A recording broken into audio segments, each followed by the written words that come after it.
ಕರ್ನಾಟಕ ಮಾದಿಗ ದಂಡೋರ ಹಾಗೂ ಮಾದಿಗ ವಿದ್ಯಾರ್ಥಿ ಪರಿಷತ್ ದಿನಾಂಕ 2-3-2025 ತುಮಕೂರಿನಲ್ಲಿ ಎಂಪ್ರೆಸ್ ಮೈದಾನದಲ್ಲಿ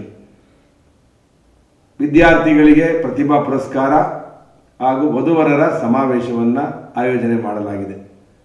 ನಾನು ನಮ್ಮ ಎಲ್ಲ ಆದಿಜಾಂಬವ ಸಮಾಜದ ಮುಖಂಡರಿಗೆ, ಸಮಾಜದ ಹಿರಿಯರಿಗೆ ವಿನಂತಿ ಮಾಡುವುದೇನೆಂದರೆ, ಈ ಒಂದು ಕಾರ್ಯಕ್ರಮದಲ್ಲಿ ತಾವು ಭಾಗವಹಿಸಬೇಕು, ಈ ಕಾರ್ಯಕ್ರಮವನ್ನು ಯಶಸ್ವಿ ಮಾಡಬೇಕು ಅಂತ ಹೇಳಿ ತುಮಕೂರು ಗ್ರಾಮಾಂತರ ವಿಧಾನಸಭಾ ಕ್ಷೇತ್ರದ ಎಲ್ಲ ಆದಿಜಾಂಬವ ಸಮಾಜದವರಿಗೆ ಕಳಕಳಿಯಿಂದ ವಿನಂತಿ ಮಾಡುತ್ತೇನೆ.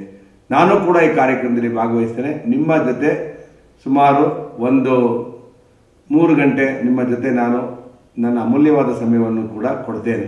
ಆದ್ದರಿಂದ ಎಲ್ಲರೂ ಕೂಡ ಈ ಕಾರ್ಯಕ್ರಮದಲ್ಲಿ ಭಾಗವಹಿಸಬೇಕು. ಹಾಗೂ ಪರಮ ಪೂಜ್ಯರಾದಂಥ ಜಗದ್ಗುರುಗಳು ಶ್ರೀ ಶ್ರೀ ಶ್ರೀ ಆದಿಜಾಂಬವ ಜಯಂತಿಯನ್ನು ಕೂಡ 7ನೇ ಶೈಕ್ಷಣಿಕ ಜಾಗೃತಿ ಸಮಾವೇಶ, ರಾಜ್ಯ ಮಟ್ಟದ ಪ್ರತಿಭಾ ಪುರಸ್ಕಾರ, ತುಮಕೂರು ಜಿಲ್ಲೆಯ ಮಾದಿಗ ಜನಾಂಗದ ಜನಗಣತಿ ಅಭಿಯಾನ ಹಾಗೂ ವಧುವರರ ಸಮಾವೇಶದ ಕಾರ್ಯಕ್ರಮ. ಈ ಕಾರ್ಯಕ್ರಮಕ್ಕೆ ಎಲ್ಲರೂ ಭಾಗವಹಿಸಬೇಕು ಮತ್ತು ಈ ಕಾರ್ಯಕ್ರಮವನ್ನು ಯಶಸ್ವಿ ಮಾಡಬೇಕು ಅಂತೇಳಿ ನಮ್ಮ ಎಲ್ಲ ಆದಿಜಾಂಬವ ಸಮಾಜದವರಿಗೆ ವಿನಂತಿ ಮಾಡ್ಕೊಳ್ತೇನೆ. ನಮಸ್ಕಾರ. ಜೈ ಅಂಬೇಡ್ಕರ್, ಜೈ ಭೀಮ್, ಜೈ ಜಾಂಬವ.